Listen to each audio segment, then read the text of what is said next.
새로운 한 주가 시작되었습니다. 우리가 기드온처럼 현장에 있는 흑암의 권세를 무너뜨리고 하나님의 나라를 이루는 축복을 누려야 될 줄로 믿습니다. 우리가 싸워 이겨야 될 적은 사람이 아닙니다. 눈에 보이지 않는 흑암과의 싸움입니다. 그 흑암이 조직을 만들었고 또 여러 정말 문화를 만들어서 우리 믿는 자들을 방해하고 있습니다. 우리는 깨어서 하나님이 원하시는 은혜 속으로 들어가야 될 줄로 믿습니다.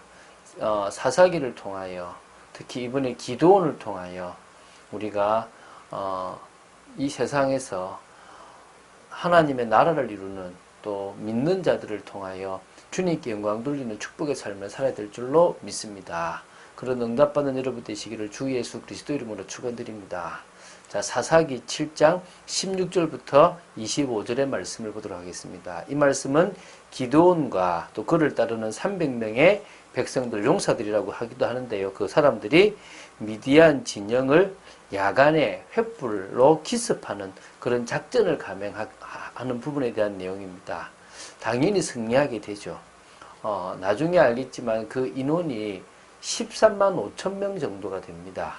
13만 5천 명이나 되는 인원을 300명이 싸워 이겼다는 것은 말이 안 되잖아요.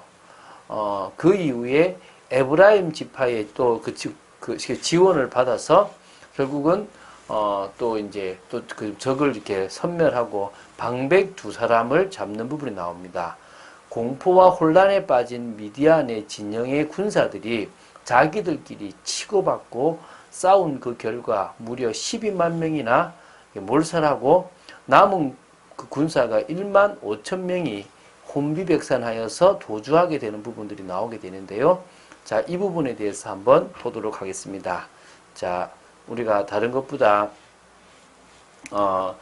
16절부터 18절 말씀까지만 합독하고 이렇게 보도록 하겠습니다. 300명을 세 대로 나누어 각 손에 나팔과 빈 항아리를 들리고 항아리 안에는 횃불을 감추게 하고 그들에게 이르되 너희는 나만 보고 내가 하는 대로 하되 내가 그 진영 근처에 이르러서 내가 하는 대로 너희도 그리하여 나와 나를 따르는 자가 다 나팔을 불거든 너희도 모든 진영 주위에서 나팔을 불며 이르기를 여호와를 위하라 기드온을 위하라 하라 하니라. 자, 이런 축복이 있게 되길 바랍니다. 자, 16절부터 18절을 먼저 보겠는데요. 하나님께서 기드온에게 이제 명하신 전술이 좀 특이합니다. 비정상적이라고 봐야 되겠죠. 이 300명을 세 대로 나눈 겁니다. 100명씩 나누었다고 보면 되겠죠. 그리고 각 사람의 손에 나팔과 빈 항아리를 들리게 합니다. 물론 그 항아리 안에는 횃불을 감추게 했다는 거죠.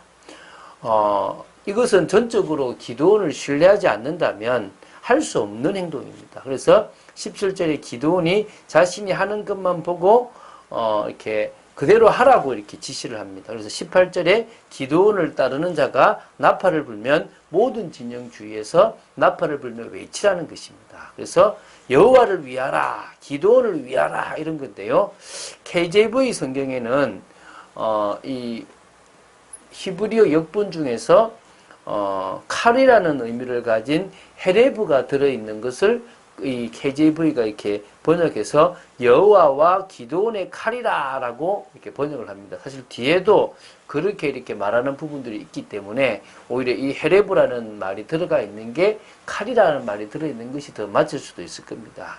어쨌든 그렇게 해서 이제 19절부터 20절에 보면 나팔을 불고 항아리를 부수고 소리를 외치며 이렇게 이제 전쟁하는데 그 시기가 이 미디안 진영이 그 진영의 파수꾼들이 교대하는 그때입니다. 그게 바로 이경초라고 하는데요.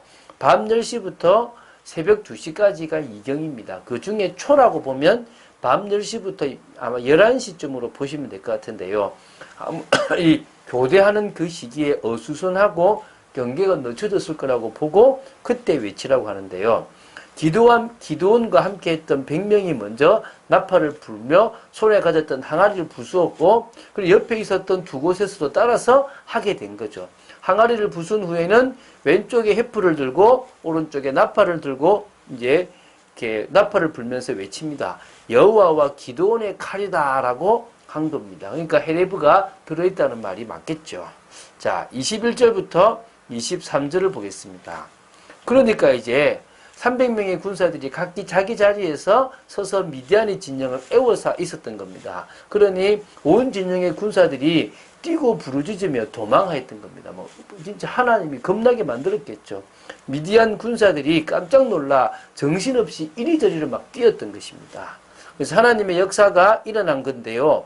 22절에 보면 300명이 동시에 나팔을 불어버리니까 미디안 진영의 모든 사람들이 서로 칼로 치도록 하나님께서 역사해 버린 겁니다. 적군이 도망을 막 하게 되는데요. 도망간 지역을 이제 기록하고 있습니다. 첫 번째로 나오는 곳이 세레라의 벳시다입니다. 여기는 아카시아의 칩이라는 그런 의미를 가지고 있는 지역인데 요르단 유역 사르단 부근으로 추앙되는데요. 그곳으로 지금 도망을 가게 되는 겁니다. 막 서로 싸우다가 두 번째가 이제 아벨무홀라의 경계입니다. 여기는 엘리사를 불렀던 곳인데요. 요단 서편의 성읍으로 벳산의 남쪽 15km 지점에 위치한 텔 에스 시프리 지역으로 추정하고 있거든요. 이렇게 여기까지 막 도망을 하게 되는데 이렇게 도망가는 미디안 군대를요. 추격한 이스라엘 사람들은 납달리와 아셀의 또 므낫세로부터 부름받은 많은 사람들이 아마 했습니다. 이 32,000명이 모인 중에서 300명이 했으니까 그 외에 31,000 그 700명 남아 있잖아요. 그죠? 그래서 그 해산된 사람들 중에서 동원되어져서 싸웠지 않았나 봅니다. 자, 24절부터 25절을 보면요.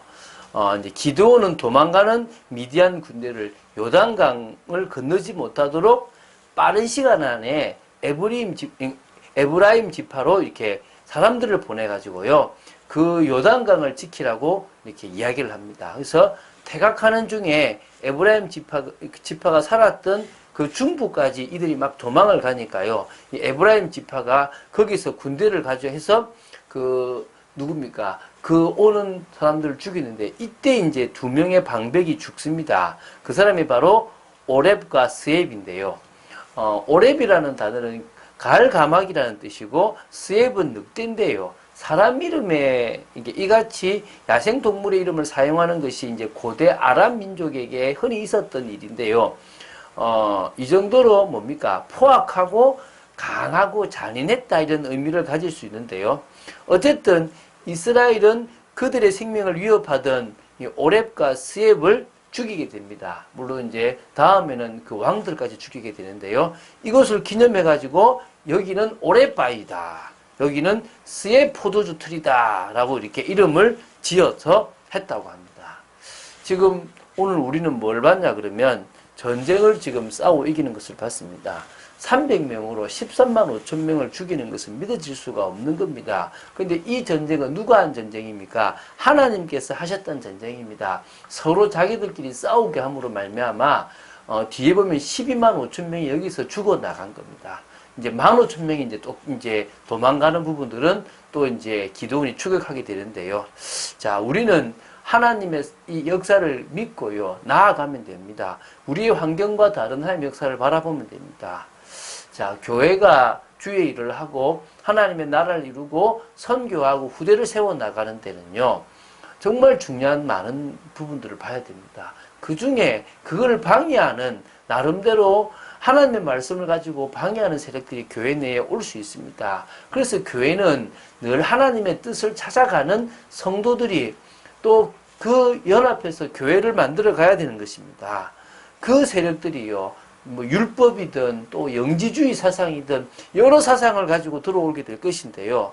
복음적인 결론을 낼 수만 있다면 우리는 많은 겁니까? 성공할 수 있는 것입니다.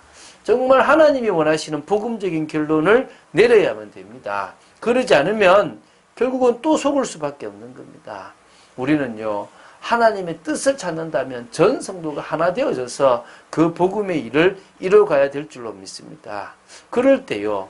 하나님은 교회에 귀한 중직자들을 의미 있게 세우실 것입니다. 교회는요. 그러니까 장로회는 대의 정치를 하는 겁니다. 장로를 대표로 세워서 이렇게 교회를 이끌어가는 건데요. 이것을 잘 해야 될 것이 성도들과 소통을 잘 할 수 있는 장로, 또 그런 자리를 만들어 줘야 될 필요가 있고요. 그것을 통하여 성도 한 사람 한 사람들이 가진 마음과 하나님의 그 말씀들을 같이 나누면서 하나님의 뜻을 찾아갈 수 있는 그런 교회, 그럴 수 있도록 중직자들을 만들어 간다면 가장 아름다운 교회가 되어질 줄로 믿습니다. 기드온이 하나님의 역사를 보였던 것처럼 저희들이 현장에서 하나님의 역사를 보이게 될 줄로 믿습니다. 그런 축복을 누린 여러분 되시기를 주 예수 그리스도 이름으로 축원드립니다. 주는 그리스도시요 살아계신 하나님의 아들이심을 고백합니다. 말씀 따라가기를 간절히 소원합니다. 그래서 우리의 환경과 상관없이 하나님께서 이기게 하시는 하나님의 역사를 보고 인도받는 믿음의 저희들이 되기를 간절히 소원합니다. 역사하여 주시옵소서. 교회가 복음적인 결론을 내려나갈 수 있도록 역사하여 주시옵소서. 주 예수 그리스도 이름으로 기도드립니다. 아멘.